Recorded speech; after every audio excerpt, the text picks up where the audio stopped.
Duke Sebastian announced at dinner that his wife could no longer distinguish loyalty from conspiracy. He displayed 2 physician's certificates, called Duchess Catherine mentally unfit, and ordered her removed before the 40 guests who had just heard him accuse her of plotting against his heir.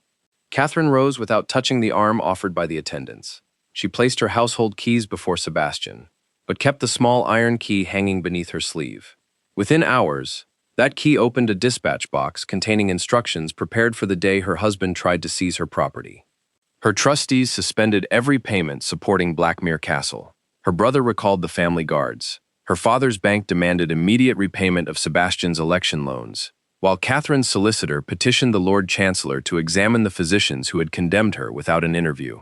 Sebastian's triumph lasted until midnight, when a messenger delivered notice that ownership of the castle itself was under challenge. Someone had broken the seal on Catherine's marriage settlement, and one witness to the original signing had disappeared. 3 weeks earlier, Catherine had been seated in the Blackmere estate office when she first noticed that the numbers had been made too perfect. She knew the accounts of all 12 Blackmere villages. She knew which farms lost sheep during harsh winters, which tenants paid quarterly, and which widows received reductions that Sebastian's late father had granted for life. The rent books before her contained none of the irregularities produced by real people. Every payment had arrived on time, every column balanced. 3 villages had supposedly paid rents that Catherine knew they could not afford. She compared the books with receipts kept by the estate steward. The signatures matched, but the ink did not.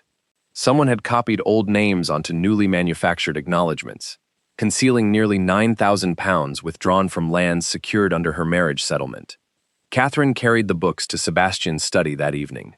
Her husband stood beside the fire with Julian Vale, his cousin and presumed heir. Sebastian had inherited the dukedom at 27, but after 11 years of marriage, Catherine had given him no living child. 2 sons had been born too early. A daughter had breathed for less than an hour. Julian never allowed them to forget what those graves meant. "You have been examining papers outside your authority again," Sebastian said. "My dowry supports those villages. That makes their accounts my concern. It makes them your obsession." Catherine placed 3 receipts on his desk. The rents were never collected, yet the money appears in the general ledger and disappears again under improvements that were never made. Julian leaned over the documents with an indulgent smile. "You cannot accuse a man of theft because a tenant used different ink. I have accused no one. I have asked where the money went." Sebastian did not inspect the receipts. That refusal wounded her more deeply than an angry denial might have done. Once, during the early years of their marriage, he had trusted her judgment enough to place every estate book in her hands. After his father's debts nearly consumed Blackmere, it had been Catherine who reorganized the leases, negotiated with creditors, and used her own settlement income to keep the castle from auction. But dependence had gradually become humiliation in Sebastian's mind.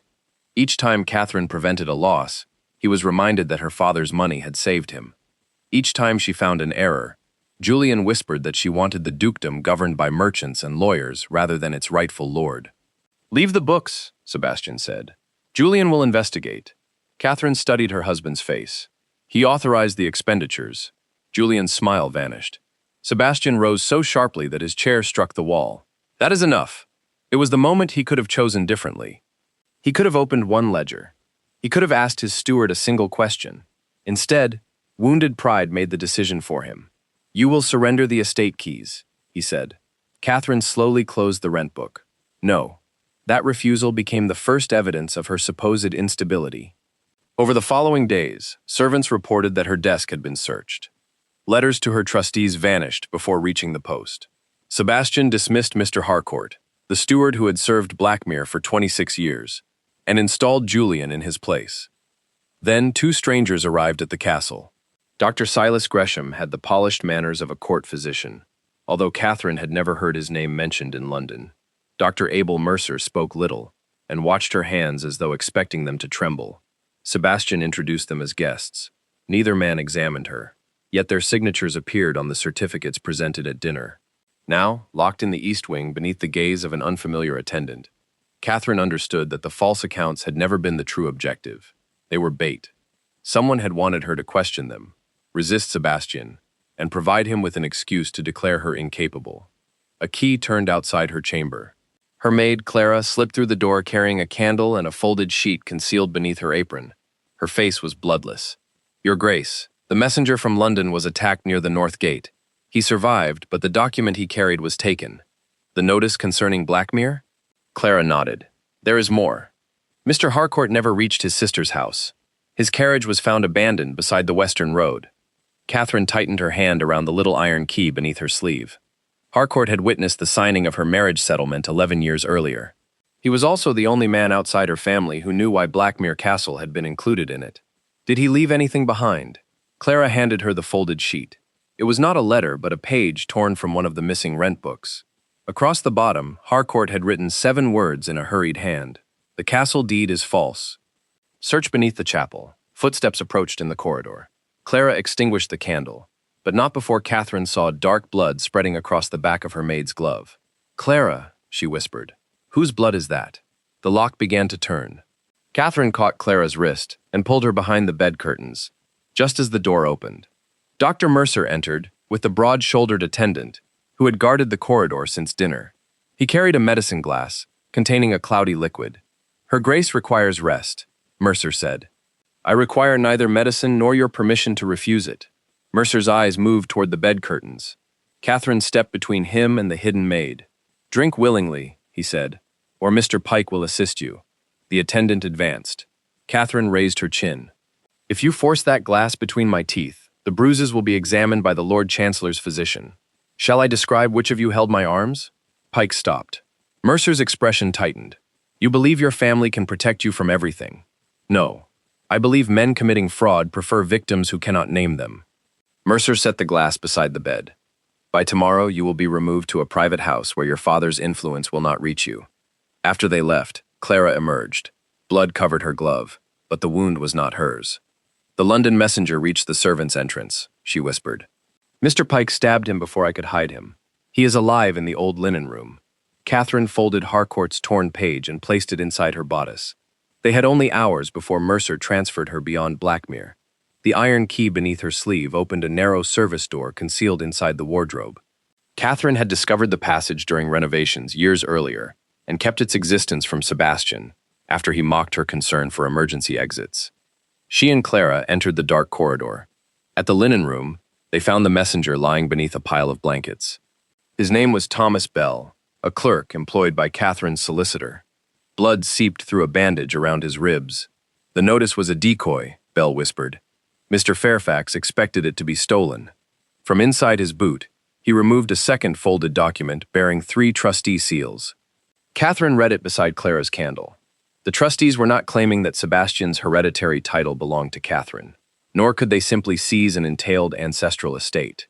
Their challenge concerned Blackmere Castle itself. Sebastian's grandfather had lost the original fortress to creditors. The building now called Blackmere had been repurchased and rebuilt with money from Catherine's dowry shortly before her marriage.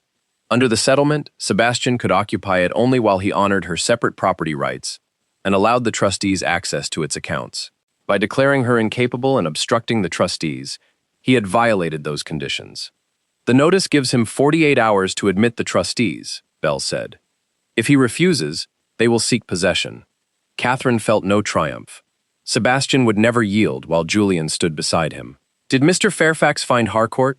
Bell shook his head. Harcourt sent word that he had proof of forged leases beneath 3 settlement villages. He was traveling to London when he vanished. The lands Catherine had investigated sat above newly surveyed coal seams. Julian had not merely stolen rent. He had used false accounts to disguise transfers of land he could not legally sell. A bell rang somewhere below. Clara stiffened. They have discovered I am missing. Catherine helped Bell stand. The chapel passage leads beyond the inner courtyard. Take him to the dower house. My brother's men will come there first. And you? Clara asked. I am going beneath the chapel. Catherine descended alone, carrying the candle and Harcourt's message. At the bottom of the spiral stair, she found the family crypt. The stone beneath the altar showed fresh scratches. She inserted the iron key into a narrow lock hidden behind a carved angel. A panel opened. Inside lay a metal deed box, its lid forced upward. The original castle deed was gone, but a black physician's bag had been left in its place. Catherine opened it and found blank certificates already bearing Mercer's signature. The first named her, the second named Sebastian. Footsteps sounded on the crypt stairs, followed by Julian's voice. You should have drunk the medicine, Catherine. Catherine closed the physician's bag and held it against her skirts. Julian descended into the crypt with Dr. Mercer behind him. Neither man appeared surprised to find the hidden deed box open. "That belongs to the Duke," Julian said. "No. It was concealed inside property held by my trustees." Mercer glanced at the certificate bearing Sebastian's name. For the first time, fear broke through his professional calm. Catherine understood. Her confinement was only the first stage. Once she had been removed, Mercer would declare Sebastian incapable as well. Julian, as the nearest adult male relative, would petition to administer the estates while the Duke supposedly recovered. "You promised Sebastian control of my fortune," Catherine said. "Then you intended to take his." Julian's expression hardened. "Give me the bag." Catherine stepped backward until she felt the cold edge of the altar. She could not overpower either man, but the crypt had been built beneath a medieval chapel. During restoration, she had studied its plans. She kicked the iron candlestand into a stack of rotting burial cloths. Flames climbed instantly. Mercer lunged toward the fire.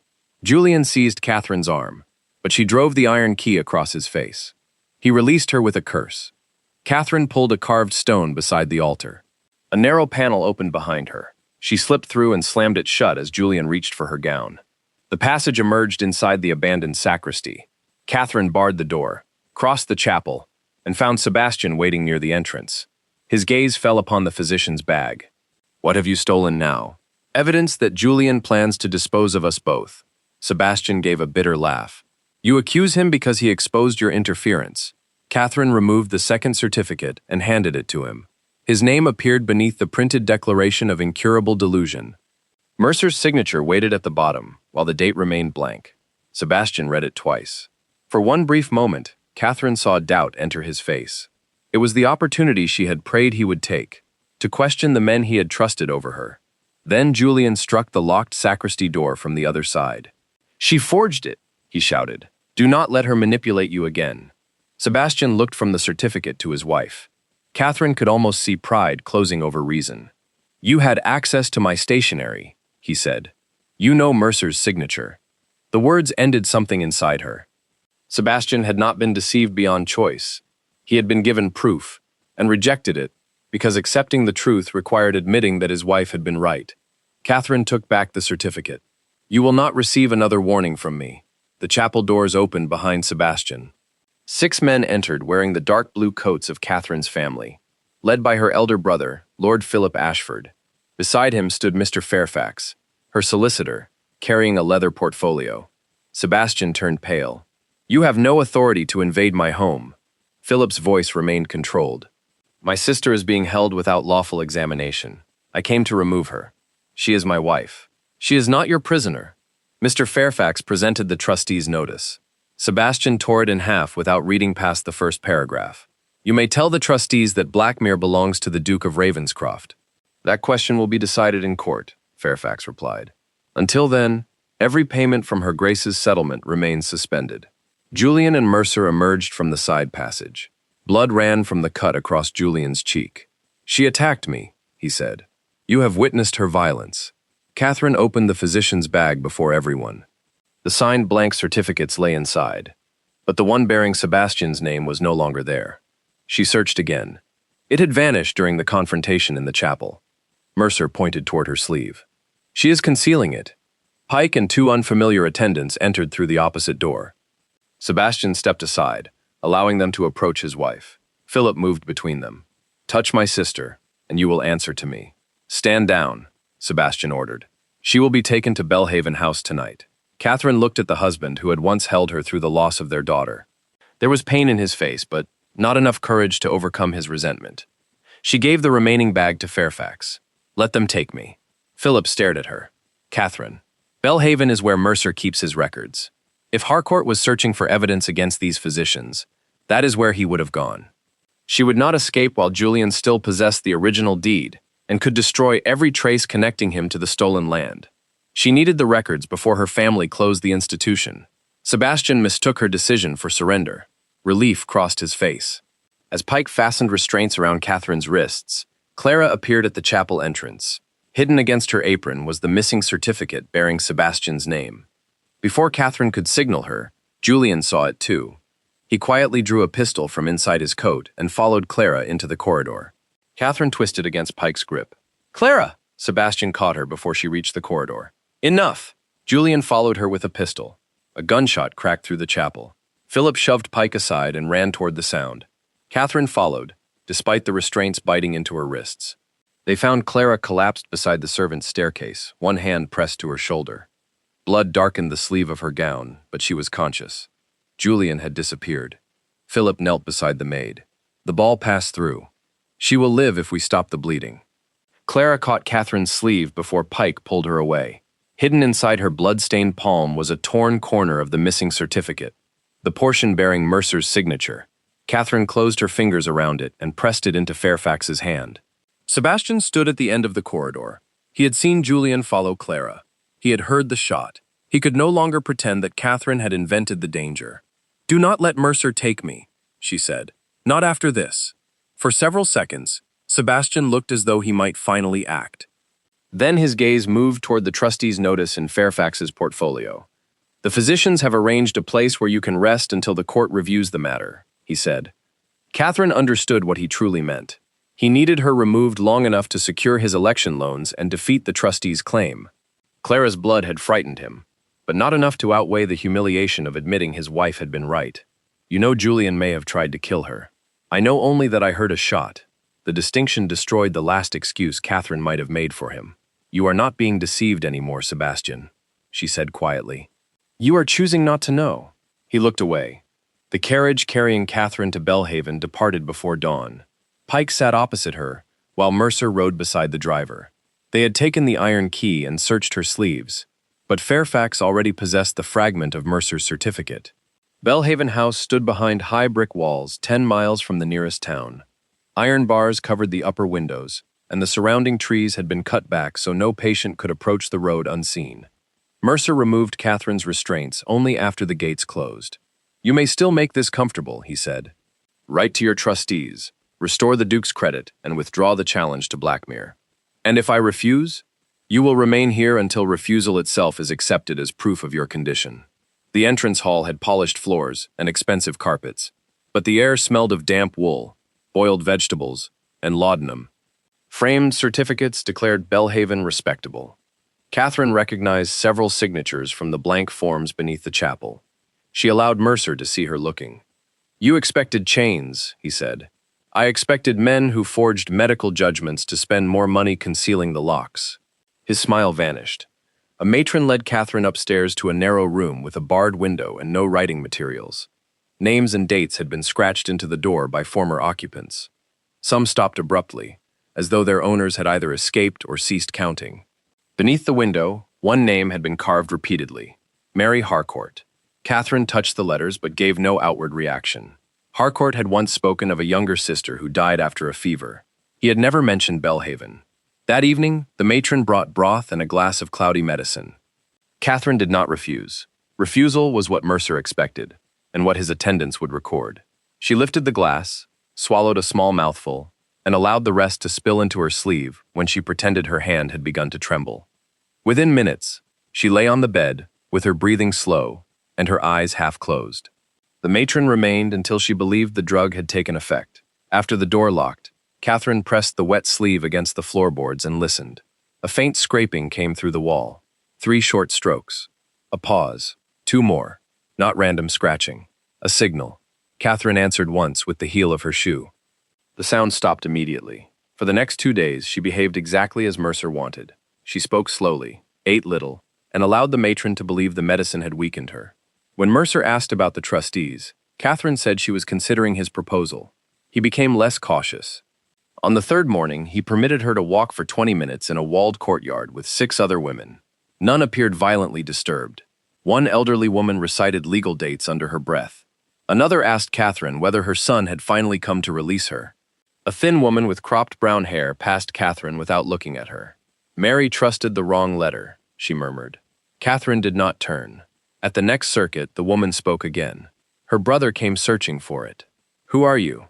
Catherine asked without moving her lips. "Eleanor Price. I kept Mercer's accounts before he entered my name among his patients." A matron watched them from beneath the archway.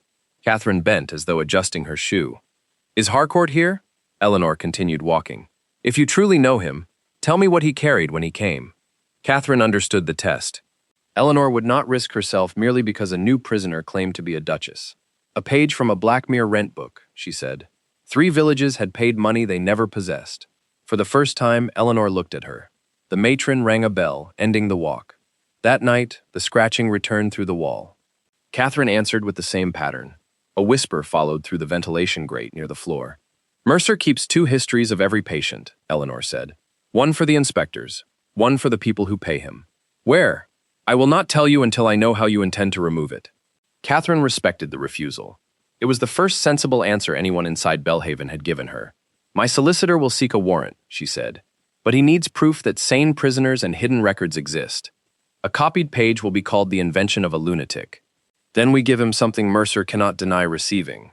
The following morning, Catherine asked for permission to write to Sebastian. Mercer supplied 1 sheet of paper and remained in the room while she composed a submissive letter promising to reconsider the trustees' challenge. She deliberately misspelled 3 estate names and placed a small ink mark beneath every 7th word. Fairfax had taught her the cipher years earlier for confidential settlement correspondence. The hidden message read, Harcourt linked to Bellhaven. Search payment records. Do not remove me until evidence secured. Mercer read the visible letter twice before sealing it. You are becoming reasonable, he said. No, Catherine replied. I am learning what reason looks like in your records. That afternoon, the matron replaced Catherine's bed linen. When Catherine unfolded the clean sheet, a narrow strip of paper fell from its hem. It was part of an admission register, the entry named Mary Harcourt. No illness had been recorded. Under the column marked responsible if, someone had written the name of a solicitor who had never existed. Beside it appeared a payment number matching one of the missing expenditures in Julian's estate accounts. Below the register fragment, Eleanor had written 2 sentences. Harcourt is alive. They keep him beneath the treatment rooms. Mercer will move him tomorrow night. Catherine folded the paper into the lining of her gown. She had come to Bellhaven seeking proof against 2 dishonest physicians. Instead, she had found the missing witness, a trail connecting Julian's stolen rents to the asylum, and a woman who had survived long enough to learn where every secret was buried. But Catherine had less than 1 day to reach Harcourt before Mercer made him disappear. Catherine had less than a day to reach Harcourt before Mercer moved him. During the morning walk, Eleanor explained that a laundry passage connected the women's wing to the treatment rooms. The door was usually locked, but an orderly named Samuel Reed carried the key. He helped me hide the register page, Eleanor said. His wife was confined here after her brother paid Mercer. She died before Samuel learned the truth. Will he help us reach Harcourt? He will help us expose Mercer. He will not attack anyone or risk the other patients. Catherine agreed. Their purpose was to preserve evidence and keep Harcourt alive, not stage a reckless escape. That afternoon, Mercer summoned Catherine to his office. Her letter to Sebastian had already been sent. The Duke has authorized Mr. Vale to complete the refinancing of Blackmere tomorrow, he said. Once the papers are registered, your trustees will have little reason to continue their challenge. Catherine understood the deadline. Julian planned to use the forged declaration stating that her dowry had been repaid, then mortgage Blackmere before Fairfax could intervene. What happens to me after the refinancing? That depends upon your cooperation. And Mr. Harcourt? Mercer paused. I know no patient by that name. His answer confirmed Harcourt remained inside Bellhaven under a false identity. Catherine returned to her room and waited until the evening medicine was delivered. She pretended to swallow it, then lay still until the matron completed her inspection. Near midnight, Samuel Reed unlocked her door. Eleanor stood beside him carrying 3 folded receipts. These came from Mercer's private accounts, she said. Payments from Julian Vale, followed by admission numbers rather than names. One number matched Mary Harcourt's register entry. A second corresponded to Catherine. The third payment had been made only 4 days earlier. Harcourt, Catherine said. Samuel led them through the laundry passage. They reached a treatment room beneath the main building and found Harcourt restrained to a bed. Mercer had registered him as Henry Marsh, a delusional laborer with no family. Catherine unlocked one wrist while Eleanor worked on the other. Harcourt was weak but conscious. The castle deed is forged, he said. Julian intends to register it tomorrow with Sebastian's declaration. Do you know where the original settlement is? I hid it inside Blackmere 11 years ago. Julian knows it never reached London, but not where I placed it. Catherine showed him the receipts. These prove payments to Mercer, she said. We still need something connecting Bellhaven to the forged leases. Harcourt pointed toward the cabinet beside his bed. Samuel opened it and found a sealed envelope addressed to Julian. Inside were instructions for Harcourt's transfer and a draft medical statement, declaring him incapable of giving reliable testimony. The draft referred to Harcourt as the surviving witness to the Ravenscroft settlement and the disputed mineral leases. It established why Julian needed him silenced, but Catherine wanted the original financial records before Mercer could destroy them. Eleanor knew where they were kept. Mercer maintained an official register for inspectors and a private ledger recording payments from relatives, solicitors, and estate agents. The ledger was stored in a locked cabinet inside the furnace room. Each time a patient died or was transferred, the relevant page was burned. They moved Harcourt into the laundry room, while Samuel went to release two other orderlies who had agreed to testify. Catherine and Eleanor continued to the furnace room. They found the private ledger inside an iron cabinet. Its entries confirmed that Julian had paid Mercer to confine Catherine and Harcourt. Earlier payments linked him to forged leases covering Wickham, Northcott, and Vale End. Money from the Ravenscroft Mineral Company had passed through Bellhaven before reaching Julian. The final entry recorded a payment due after Sebastian's death. Attached to it was a signed financial authority from the Duke.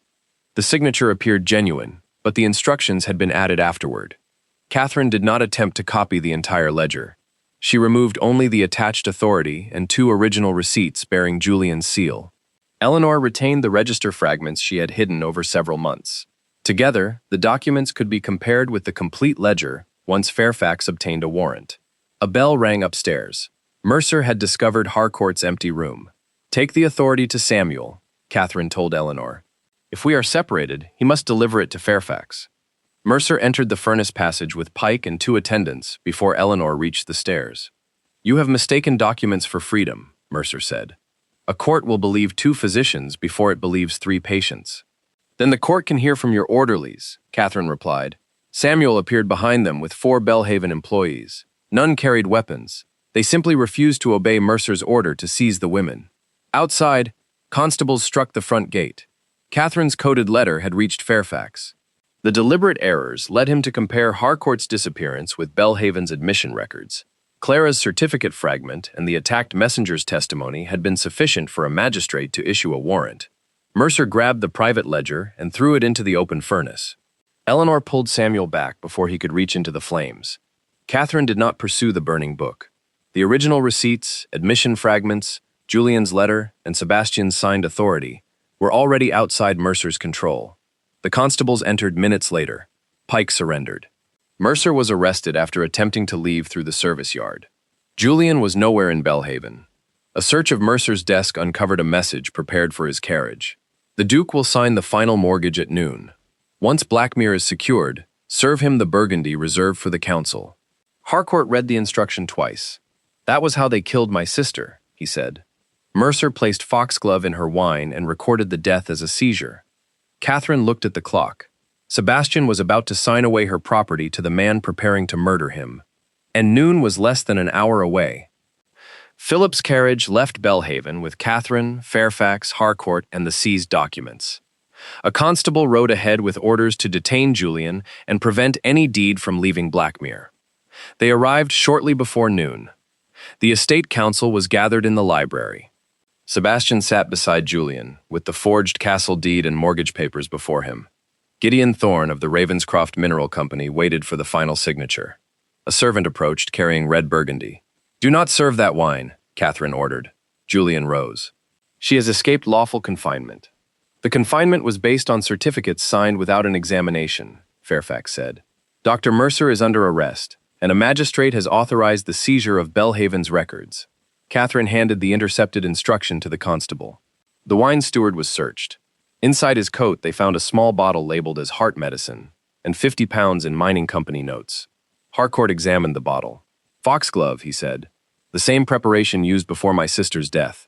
The steward admitted that Julian had ordered him to add it to Sebastian's glass after the mortgage was signed. He had been told the medicine would calm the Duke's heart. Mercer had promised to record any death as a seizure caused by political strain. Sebastian turned to Julian. "You intended to kill me." Julian moved toward the door, but Philip and the constables blocked him. He was arrested for conspiracy, unlawful confinement, forgery, and the attack on Clara. Sebastian looked at Catherine. "You saved my life." I prevented Julian from inheriting the result of your choices. She placed the recovered evidence on the table. Mercer's receipts, Mary Harcourt's admission entry, the order to transfer Harcourt, and Sebastian's signed financial authority. I never authorized my death, Sebastian said. You signed a blank authority and gave it to Julian. I trusted him. You trusted him because he never questioned you. You punished me because I did. No one at the council table interrupted. Harcourt explained that Julian had used the false rent accounts to conceal leases granted over Wickham, Northcote, and Vale End. The three villages stood above valuable coal seams. Because the land belonged to Catherine's settlement, Sebastian had no right to transfer it without trustee approval. Thorne defended the mineral company. We relied upon documents bearing the Duke's seal. You also paid money through Bellhaven, Catherine said. One of Mercer's receipts carried the company's account number. Thorne claimed the payment covered a medical consultation, but Fairfax ordered the council clerk to record his statement for the magistrate. The trustee's notice was then presented to Sebastian. It required immediate access to Blackmere's accounts and prohibited any mortgage until ownership of the castle was determined. Sebastian refused. I will not surrender my ancestral home to Ashford trustees. Blackmere was rebuilt with my dowry, Catherine replied. Your right to occupy it depends upon the settlement you tried to defeat. I was trying to protect the estate. You were trying to borrow against property that was never yours to pledge. Fairfax informed him that the trustees had already frozen the accounts supporting the castle. Until Sebastian complied, no settlement money would pay servants, repairs, legal costs, or election debts. Sebastian had expected Catherine's return to expose Julian and restore his control. Instead, Julian's arrest revealed how little authority remained in the Duke's hands. A messenger arrived from the county registry, carrying the document Julian had attempted to file that morning. The deed falsely claimed that Sebastian's grandfather had financed the purchase and reconstruction of Blackmere. Attached to it was a declaration stating that Catherine's dowry had been repaid in full and that her trustees possessed no claim over the castle. The declaration bore Sebastian's genuine signature. Catherine placed it before him. Did Julian add your signature? Sebastian did not answer. Did he threaten you? No. Then why did you sign a statement you knew was false? Sebastian admitted that Julian had said the declaration was necessary to refinance his election loans. He intended to replace it after the election. You intended to steal my legal protection temporarily, Catherine said. I intended to save Blackmere. Blackmere did not need saving from my trustees. It needed saving from your debts. The trustees immediately suspended the mortgage and secured every estate ledger. The castle servants paid through Catherine's settlement were released from Sebastian's authority, while the gates were placed under Philip's guard. Sebastian remained in his rooms, but he could no longer issue payments, transfer property, or use the castle as security. Before the council dispersed, a rider arrived from Vale End. Armed agents from the mineral company had entered the village carrying leases bearing Sebastian's seal. They had marked 6 cottages for demolition and ordered nearly 400 tenants to leave before the end of the week. Catherine turned to Thorne. You knew the leases were disputed. The company has possession orders signed by the Duke. Sebastian reached for the papers. I will revoke them. You cannot, Catherine said. After the documents you signed, no order bearing your seal can be trusted. For the first time, the Duke of Ravenscroft had lost authority over his own estate, not because Catherine had taken it from him, but because his lies had made his word legally worthless. Catherine instructed Philip to protect the tenants and Fairfax to seek an immediate injunction. Then she left for Vale End to stop the evictions her husband had authorized without reading. Catherine reached Vale End with Philip, Fairfax, Harcourt, and the trustees' representatives.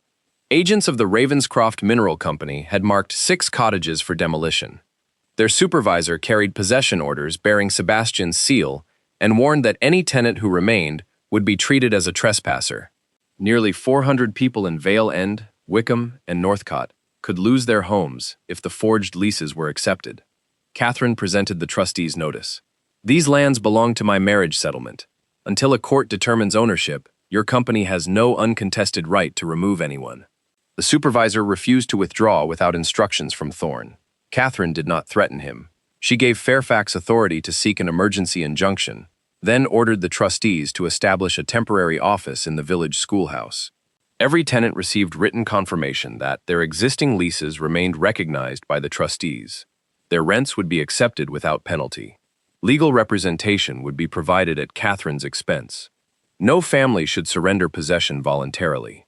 Philip stationed guards at the village entrances with strict orders to prevent forced removals but avoid violence. Catherine then attacked the company's ability to operate. She sent copies of the ownership dispute and Bellhaven receipts to her father's bank, the company's insurers, and its principal investors. By evening, the bank had suspended the company's credit. Its insurer refused coverage for mining on contested land, and 2 investors demanded an independent review. Without credit or insurance, Thorne could not begin mining even if his leases survived. He arrived at Vale End before sunset. "You have no authority to destroy a lawful company," he said. "I have not destroyed anything. I have informed your creditors that you purchased disputed property from men under investigation for forgery. You are using your father's influence to punish investors. I am preventing them from losing more money on land you knew Julian could not sell." Thorne denied knowing the land belonged to Catherine's settlement. Fairfax produced the Bellhaven receipt bearing the mineral company's account number. It showed that the company had paid Mercer shortly before Catherine's confinement. Thorne claimed the payment was for Julian's medical consultation. "Then your accounts can prove it," Catherine said. "Open them to the magistrate." He refused. The emergency injunction arrived that evening. It prohibited demolitions, evictions, and mining, until the leases could be examined.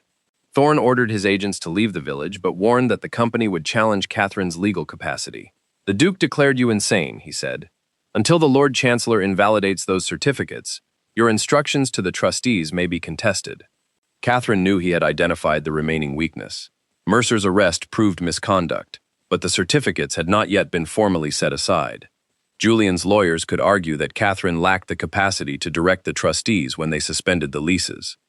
Fairfax would petition the Lord Chancellor immediately. Until then, the original marriage settlement was essential. Its clauses could prove that the trustees' authority existed independently of Catherine's present instructions. Harcourt finally revealed where he had hidden it. 11 years earlier, after Catherine's dowry financed Blackmere's reconstruction, he feared Sebastian's creditors might seize or alter the settlement. He placed the original inside a lead case behind the memorial stone of Catherine and Sebastian's infant daughter in the castle chapel. Julian knew it remained at Blackmere, Harcourt said, but he never knew which memorial concealed it. Catherine sent Philip's men to secure the chapel while she continued organizing protection for the villages. Sebastian arrived at Vale End after dark. He had revoked the company's authority in writing, but the magistrate refused to accept the order without trustee confirmation. His seal had appeared on too many false documents. "I can testify that Julian deceived me," Sebastian said. "You can testify that you signed without reading," Catherine replied. "That is not the same as innocence." "I did not know the villages would be taken. You knew the declaration about my dowry was false. You signed it because the truth prevented you from borrowing against Blackmere. Everything Julian did afterward depended upon that lie." Sebastian asked whether helping the trustees would allow him to remain in the castle. Catherine gave him no reassurance. "You will receive every legal right the settlement leaves you. Nothing more." A constable interrupted them with news from the county jail. Julian had escaped during transfer after 2 men presented a forged order bearing the magistrate's name. His destination was unknown. Minutes later, a rider from Blackmere arrived. Someone had entered the chapel, attacked the guard, and removed the memorial plaques from the crypt wall. Smoke had been seen near the archive passage. Julian had discovered where the settlement was hidden. Catherine ordered Philip to remain with the tenants, and took only Harcourt, Fairfax, and 4 guards back to Blackmere. She had protected the villages without firing a shot. But if Julian destroyed the original settlement before the Lord Chancellor ruled on her capacity, every injunction she had secured could be challenged by morning. Catherine returned to Blackmere while servants were containing a fire in the chapel archive. Julian had attacked a guard and entered the crypt searching for the original marriage settlement. Harcourt led Catherine and 4 guards through a service passage behind the vestry. Several memorial plaques had already been broken. The settlement was hidden behind the memorial of Catherine and Sebastian's infant daughter. Harcourt removed the marble plaque and recovered a sealed lead case. Julian appeared before they could leave. "Give me the settlement," he ordered, raising a pistol. "You need it because you do not know which clauses defeat your forged deed," Catherine said. Julian admitted that the mineral company had promised him control of Blackmere after Sebastian's death. Catherine's confinement allowed him to silence the trustees, while Sebastian's blank signatures gave him the authority to transfer the villages. Sebastian entered behind him. "You intended to take everything from us." "You gave me everything I needed," Julian replied. your resentment toward your wife, your debts, and your refusal to read anything that challenged your pride. Sebastian ordered him to surrender. Julian turned the pistol toward him, but Sebastian struck his arm with an iron bar. The weapon fired into the wall, and the guards arrested Julian. Harcourt carried the settlement to the estate office, where Fairfax opened it before the magistrate and trustees. The document proved that Catherine's dowry had financed Blackmere's reconstruction. It also allowed the trustees to claim possession if Sebastian falsely declared her dowry repaid, mortgaged Blackmere without consent, confined Catherine to obstruct her legal rights. Sebastian had violated all three conditions. The magistrate suspended the forged deed, the mortgage, and the mineral leases. Blackmere's records were placed under trustee protection. A letter found in Julian's coat showed that Thorne had ordered him to destroy the settlement. It also proved that the mineral company knew the three villages belonged to Catherine before purchasing the false leases. Sebastian asked when he would have to leave the castle. "That depends upon the Lord Chancellor's ruling," Fairfax said. Mercer's certificates had not yet been formally invalidated. Thorne's lawyers could still argue that Catherine lacked legal capacity when she directed the trustees to stop the evictions. An order arrived from Westminster, requiring Catherine and Sebastian to appear before the Lord Chancellor after the public property hearing at Blackmere. Sebastian asked to speak with his wife privately. Catherine refused. "You accused me before witnesses, and used that accusation to imprison me," she said. "Your correction will also be public." At the next hearing, Sebastian would have to admit under oath whether he truly believed Catherine was insane or knowingly used false certificates to silence her. The public hearing was held in Blackmere's courtyard. Tenants from the three disputed villages attended beside trustees, company investors, Bellhaven employees, and county officials. The magistrate began with the ownership of Blackmere and the mineral leases. Harcourt presented the original marriage settlement and confirmed that Catherine's dowry had financed the castle's reconstruction. The disputed villages were listed among the properties protected for her separate use. The false deed claimed that Sebastian's grandfather had paid for Blackmere. Bank records proved he had not possessed enough money to do so. Fairfax then presented the declaration in which Sebastian stated that Catherine's dowry had been repaid. "Was any repayment made?" the magistrate asked. "No," Sebastian answered. "Did you know the statement was false when you signed it?" "Yes." Sebastian admitted that he signed because Julian claimed the declaration was necessary to refinance his election loans. He had intended to replace it later. Catherine addressed the tenants. "My husband's temporary lie was enough to place your homes in another man's hands. None of you will be required to leave while the trustees control these lands." The hearing then turned to the mineral company. Thorne claimed he had relied upon the Duke's seal and had no knowledge of Catherine's settlement. Fairfax produced 3 pieces of contradictory evidence: the Bellhaven payment bearing the company's account number, Julian's letter confirming that Thorne ordered the settlement destroyed, a memorandum sent to company investors describing the villages as lands presently restricted by the Duchess's trustees. The memorandum had been written 2 months before Catherine's confinement. Thorne's own secretary confirmed the handwriting and testified that Thorne knew the leases could not be enforced while Catherine retained legal authority. Her removal had been treated as a condition of the transaction. The magistrate ordered Thorne arrested for conspiracy to defraud the settlement and attempting to enforce leases he knew were disputed. The mineral company's assets were frozen, pending compensation for the threatened tenants. Mercer, Julian, and the wine steward were brought forward under guard. Eleanor Price presented the hidden admission records from Bellhaven.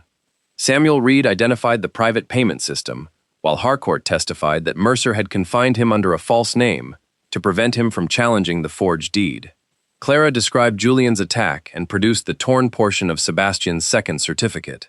The blank document showed that Mercer had been prepared to declare the Duke incapable after Catherine was removed. Finally, the magistrate asked Sebastian why he had allowed Catherine to be taken to Bellhaven. Sebastian could no longer blame Julian without contradicting his own signed orders. "I knew the physicians had not examined her," he said. "I accepted their certificates because her questions threatened the loan and exposed documents I had signed." The admission was recorded before the same tenants and servants who had heard him accuse Catherine of madness. The magistrate invalidated the forged deed and suspended every mineral lease. He ruled that Sebastian's false declaration, unauthorized mortgage, and obstruction of the trustees justified provisional possession of Blackmere by Catherine's settlement. The final transfer still depended upon the Lord Chancellor's ruling on Catherine's legal capacity. Sebastian retained his title, and the entailed Ravenscroft lands. But the castle, its operating income, and the 3 villages could pass beyond his control if Mercer's certificates were struck down. After the hearing, Sebastian gave Fairfax a written confession identifying every blank authority, false declaration, and confinement order he had signed. He did not ask Catherine to protect him from the consequences. "I thought authority meant never admitting that I needed your judgment," he told her. "No," Catherine replied. "You believed authority meant I could be punished whenever my judgment embarrassed you." The following morning, Catherine and Sebastian appeared before the Lord Chancellor at Westminster. Eleanor, Harcourt, Clara, Samuel, and the Ashford family physician waited to testify. Mercer's lawyers argued that Catherine's escape from Bellhaven and resistance to treatment proved instability. The Lord Chancellor rejected that argument. A sane person does not become insane merely by resisting unlawful confinement. He examined the 2 medical certificates. Both claimed that Catherine had been personally interviewed on the same afternoon she was documented attending a trustees meeting 40 miles away. Then Sebastian was called. The Lord Chancellor placed the confinement order before him. "Did you know, when you signed this document, that neither physician had examined your wife?" Sebastian looked toward Catherine. His answer would either restore her name or prove that even after losing Blackmere, he still valued his reputation more than the truth. "Yes," Sebastian answered. "I knew neither physician had examined Catherine." He admitted that he accepted the certificates because Catherine had uncovered false accounts, challenged his debts, and threatened the mortgage he wanted. "Julian exploited my decisions," he said, "but he did not force me to accuse my wife, confiscate her papers, or send her to Bellhaven. I chose those actions because silencing her was easier than admitting she was right." The Lord Chancellor invalidated the certificates and restored Catherine's unrestricted legal standing. Every patient at Bellhaven was ordered to receive an independent examination. Mercer and Gresham lost their licenses and faced trial for unlawful confinement, fraud, and conspiracy. Bellhaven was closed. Julian was charged with forgery, attempted murder, arson, and conspiracy to seize settlement property. Thorne faced charges for fraudulent leases, illegal evictions, and financing Catherine's confinement. The mineral company's assets were frozen to compensate the 3 villages. The court upheld Catherine's marriage settlement. Because Sebastian had falsely declared her dowry repaid, attempted to mortgage Blackmere, and confined her to obstruct the trustees, his right to occupy the castle ended. He retained his title and the entailed Ravenscroft lands. Blackmere Castle, its income, and the 3 settlement villages passed to Catherine's trustees for her separate use. Sebastian's creditors took his London house, horses, and personal investments. He withdrew from politics and sold his private collection to repay servants and tenants harmed by his orders. 1 month later, he returned to Blackmere to correct the accusation publicly. Before the tenants, servants, trustees, and county families, Sebastian acknowledged that Catherine had never been mentally incapable. He admitted that she had saved Blackmere from his debts, discovered the forged leases, protected the villages, exposed Bellhaven, and prevented his murder after he had imprisoned her. He placed the household keys before her. "I have corrected the record and surrendered every claim the settlement denies me," he said. "I will not ask my remorse to purchase forgiveness." Catherine accepted the keys. "I accept your restitution," she said. "I do not resume our marriage." Their solicitors arranged a formal separation. Sebastian agreed never to challenge Catherine's residence, trustees, or management of Blackmere. Catherine offered no promise of reconciliation. Harcourt returned as chief steward. Eleanor Price helped establish a legal office for women released from fraudulent confinement. Clara became head of the Blackmere household after recovering from her wound. Catherine gave the 3 villages permanent protection against removal and required every future lease to be reviewed openly with the affected tenants. She converted one wing of Blackmere into offices where tenants and married women could examine contracts before signing them. At the first council held under her authority, Catherine placed the recovered marriage settlement on the table. Beside it, she laid the small iron key she had hidden on the night Sebastian declared her insane. Then she used that key to open the document cabinet and invited the tenants, trustees, clerks, and former Bellhaven patients to examine every record for themselves.